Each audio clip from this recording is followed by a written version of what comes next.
E aqui dentro do estúdio, o Ricardo Vargas tira dúvidas sobre saúde e alimentação. Nosso WhatsApp é o 12981352908. Ricardo, tem mais perguntas chegando aqui para a gente pelo nosso WhatsApp.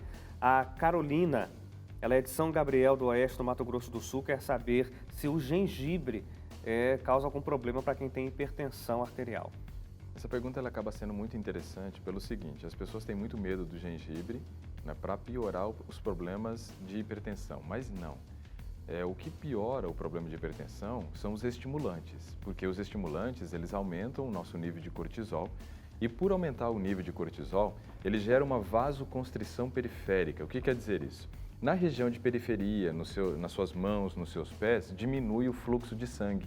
O sangue fica mais concentrado na região do abdômen, tórax e crânio, e aí sim você tem um aumento da pressão. Quando nós falamos do gengibre, ele faz o papel inverso. Ele faz vasodilatação periférica, ou seja, faz chegar mais sangue nessa região, as mãos e os pés tendem a esquentar depois de você fazer uso, por exemplo, de um chá de gengibre, e com isso você tende a controlar a pressão e não piorar.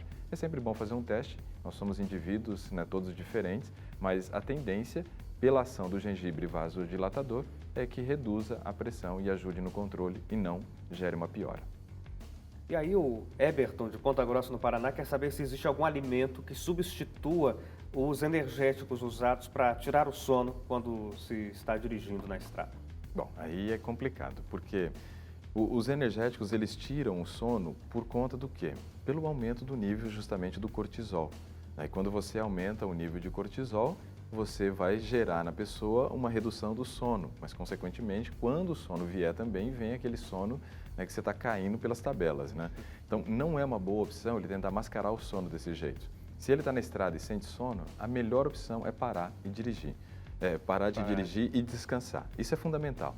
Né? Não tem como a gente tentar mascarar, por quê? Você pode até estar acordado, mas se o seu sistema nervoso está cansado a ponto de te desligar, te desliga com você ali com o olho aberto. Né? Por que eu estou falando isso? Porque comigo já aconteceu uma vez. Né?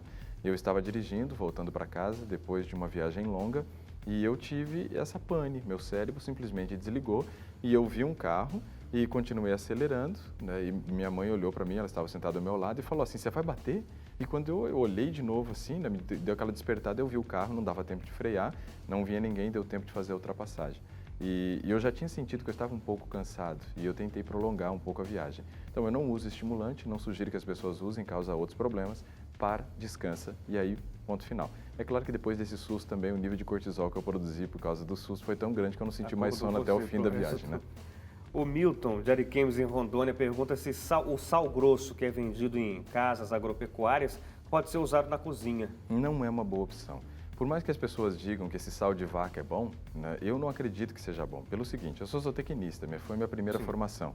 E como zootecnista, a gente sabe que as coisas que são oferecidas para um animal não têm um grau de higienização, né, adequado para você oferecer para o ser humano depois. Então tem muitas impurezas que vêm nesse sal. A maneira como ele é produzido, a maneira como ele é tratado, é uma molécula que, né, não estraga, utilizado para poder, né, salgar os alimentos para diminuir, aumentar o tempo de validade do produto. Então, não tem problema. Bom, mas vem com muitas sujidades, pode ter micro-organismos contido ali. Eu não sugiro como uma boa opção.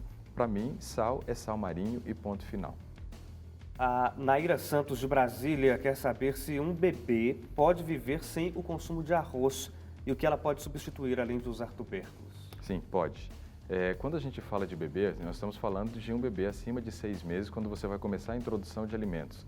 É sempre importante que na introdução de alimentos você dê preferência por alimentos salgados nas suas primeiras refeições e não as papinhas doces de fruta como geralmente as pessoas fazem. Por quê? Você pode reforçar o gosto do doce para essa criança ainda.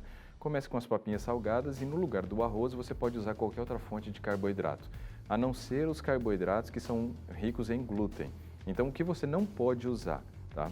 Você não deve usar trigo, aveia, centeio e cevada no primeiro ano de vida do bebê. Depois do primeiro ano, você pode usar tudo isso como substituto também do arroz. Então, você investe agora no milho, né, que é uma opção interessante. Todos os tubérculos, como ela mesma disse, são as opções que a gente tem nesse primeiro momento, e o arroz. Ok.